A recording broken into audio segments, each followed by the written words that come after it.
ഈ 50 കൊല്ലം ലൈഫുള്ള ഒരു ബാറ്ററി ആ അവകാശവാദം ഇപ്പോൾ നടത്തിയിരിക്കുന്നത് ശരിക്കും ചൈനയിലെ ഒരു സ്റ്റാർട്ടപ്പ് കമ്പനിയാണ്. ബീറ്റാവോൾ ടെക്നോളജി കമ്പനിയാണ് ബാറ്ററി വികസിപ്പിച്ചിരിക്കുന്നത്. ഈ ബാറ്ററി 50 കൊല്ലം അതിന് ലൈഫ് ഉണ്ടെന്നാണ് പറയുന്നത്. അപ്പോൾ അത് എടുത്തു കഴിഞ്ഞാൽ ഒരു മനുഷ്യൻ്റെ ആയുസോളം അത് നിൽക്കും. വരുന്ന കൊല്ലം ഇത് വിപണിയിലെത്തിക്കാൻ കഴിയുമെന്നാണ് ഈ കമ്പനിയുടെ അവകാശവാദം.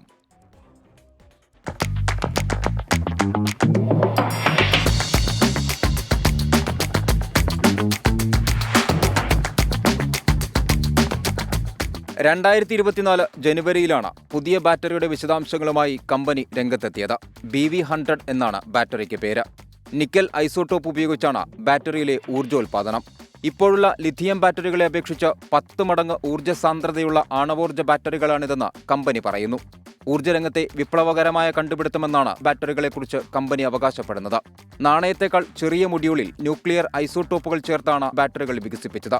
ഈ ബാറ്ററികൾ പൊട്ടിത്തെറിക്കുമെന്ന ഭയം വേണ്ടെന്നും കമ്പനി പറയുന്നു. ബാറ്ററി എത്തുന്നതോടെ ഒരു സ്മാർട്ട് ഫോൺ വാങ്ങിയാൽ പിന്നെ ഒരിക്കൽ പോലും ചാർജ് ചെയ്യേണ്ടി വരില്ലെന്നാണ് റിപ്പോർട്ടുകൾ. Research desk 24.